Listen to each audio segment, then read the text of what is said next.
4 personnes, dont un policier, ont été tuées par un homme armé qui a ouvert le feu dans un bureau de Manhattan en plein cœur de New York ce lundi soir. Au lendemain de l'annonce d'un accord commercial entre l'UE et les États-Unis, de nombreux dirigeants ont exprimé leur scepticisme quant à ces termes. Lisbonne veut renforcer son réseau électrique après la panne qui a paralysé la péninsule ibérique en avril. Le pays prévoit d'investir près de 137 millions d'euros dans ses centrales électriques. 4 personnes, dont un policier, ont été tuées par un homme qui a ouvert le feu ce lundi soir en plein cœur de Manhattan.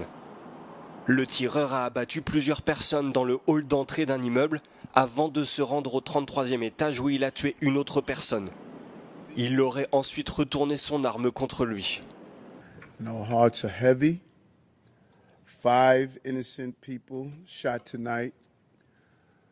We lost 4 souls to another senseless act of gun violence, including a member of the New York City Police Department, Officer Islam. Plusieurs autres personnes ont également été blessées, dont une qui se trouve toujours dans un état critique. Le tireur a été identifié comme un homme originaire de Las Vegas et souffrait de troubles mentaux, selon la police new-yorkaise. Une enquête a été ouverte pour déterminer son mobile et les raisons pour lesquelles il a choisi ce lieu pour son passage à l'acte.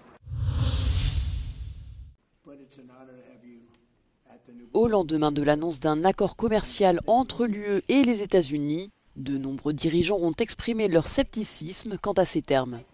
Le Premier ministre français François Bayrou a parlé d'un jour sombre pour l'Europe qui, selon lui, se résout à la soumission. Le dirigeant espagnol Pedro Sánchez s'est montré moins pessimiste, mais a toutefois émis des réserves sur son contenu. Valoro el esfuerzo que ha hecho la Comisión Europea. Valoro la actitud constructiva y negociadora que ha tenido la presidenta de la Comisión Europea. Y en todo caso, respaldo este acuerdo comercial, pero lo hago sin ningún entusiasmo. L'accord passé entre l'UE et les États-Unis prévoit l'introduction d'un droit de douane de 15% sur la majorité des exportations européennes. Encore à l'état préliminaire, le texte doit être précisé dans ses modalités. Bisognerà lavorare ancora sull'accordo perché quello che è stato sottoscritto ieri è un accordo giuridicamente non vincolante di massima, quindi nei dettagli su alcune cose bisogna ancora andare, quindi c'è ancora, diciamo così, da battersi. Selon la présidente de la Commission européenne Ursula von der Leyen, l'accord apportera stabilité et prévisibilité aux entreprises européennes, un avis que partage la ministre allemande de l'économie. Das Abkommen ist sicherlich in der Höhe mit 15% im Basiszoll eins, was uns herausfordern wird. Aber der gute Teil daran, es gibt Sicherheit.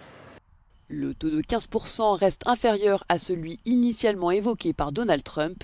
Nombreux sont ceux qui jugent toutefois l'accord défavorable à l'Europe.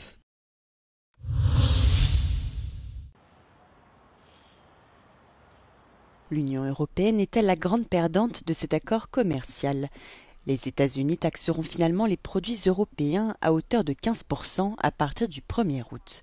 A l'inverse, les produits américains pourront entrer librement en Europe. Bruxelles tente de faire passer la pilule en vantant un moindre mal et la fin de l'incertitude.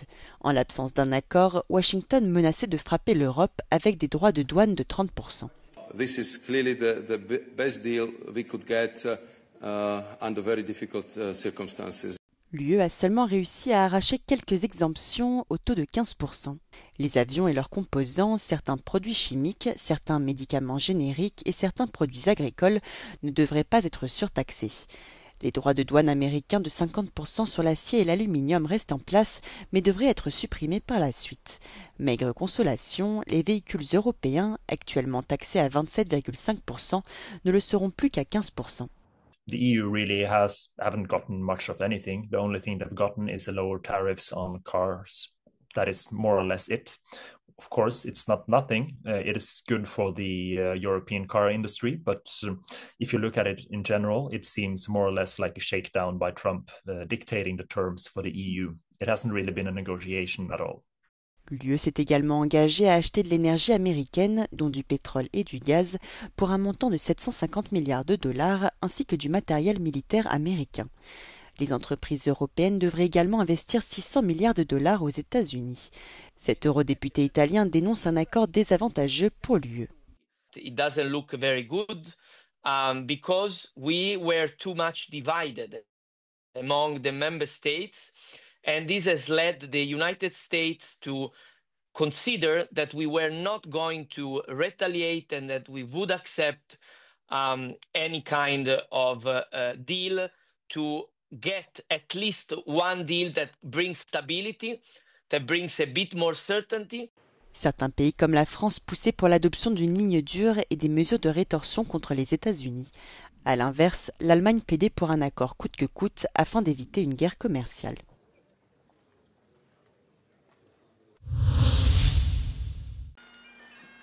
Le président américain Donald Trump a accueilli le Premier ministre britannique Keir Starmer ce lundi sur son domaine de golf de Turnberry en Écosse. Au menu de leur discussion, la guerre en Ukraine, la crise alimentaire à Gaza et les tensions commerciales. Donald Trump a annoncé son intention d'avancer l'ultimatum de 30 jours qu'il avait précédemment fixé à la Russie pour parvenir à un accord de paix en Ukraine, exprimant son exaspération face à l'impasse diplomatique. I'm going to make a new deadline of about 10 or 12 days from today. There's no reason in waiting. There's no reason in waiting. It's 50 days. I want to be generous, but we just don't see any progress being made.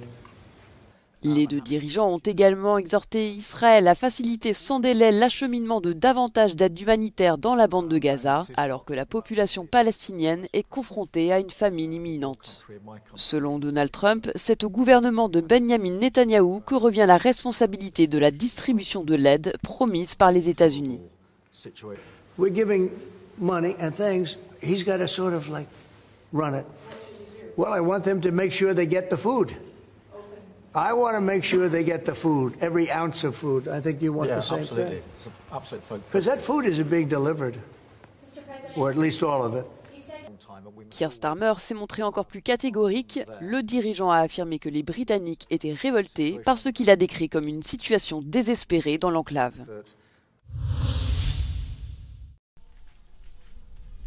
La flambée des prix mondiaux aggrave l'insécurité alimentaire en Afrique et en Asie, y compris au Moyen-Orient. Selon le rapport SOFI 2025 sur l'état de la sécurité alimentaire et de la nutrition dans le monde, les tensions commerciales, les conflits et le dérèglement climatique sont les principaux facteurs à l'origine de l'inflation alimentaire à l'échelle mondiale. Still, the situation is quite alarming, especially in Africa and especially in the Middle East. I would say those are the two areas where we're seeing the numbers continue to increase. So it's a mixture between the conflicts, I would say some of the disruption or shocks because of economic or trade tensions and also the climate shocks. So the three are the three main drivers. La proportion de la population souffrant de la faim en Afrique dépassait 20% en 2024, touchant 307 millions de personnes. En Asie occidentale, on estime que 12,7% de la population, soit plus de 39 millions de personnes, souffraient de la faim l'année passée. Les conditions de vie de plus en plus difficiles des petits agriculteurs et des populations rurales dans les pays en développement sont un catalyseur des flux migratoires économiques.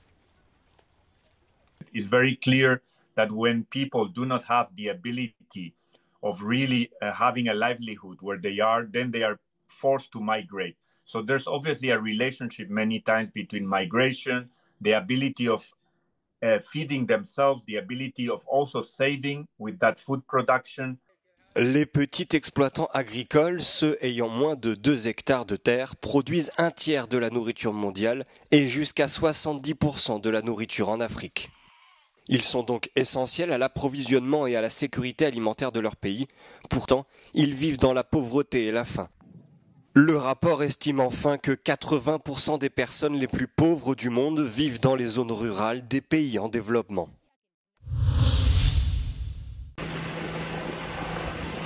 De fortes pluies ont balayé le nord-est de la Roumanie dans la nuit de lundi à mardi, provoquant des crues soudaines. De nombreuses communes ont été touchées par les inondations, une personne est morte, des centaines d'autres ont été contraintes de fuir et de nombreuses habitations ont été endommagées. Les équipes de secours et les pompiers sont mobilisés pour venir en aide à la population. Des hélicoptères ont été dépêchés. Dans le même temps, la Turquie et l'Albanie voisine continuent de faire face à de vastes incendies de forêt. À Bursa, la 4e plus grande ville de Turquie, au moins 4 foyers ont été recensés au cours du week-end. L'un d'entre eux, au nord-est de la ville, a été maîtrisé, mais au sud, les flammes sévissent toujours, bien que l'intensité du feu ait été considérablement réduite, selon le ministère des Affaires étrangères. Plus à l'ouest, en Albanie, le ministère de la Défense a signalé 6 incendies distincts lundi, alors que des milliers d'hectares de forêt ont déjà été détruits au cours des 2 dernières semaines.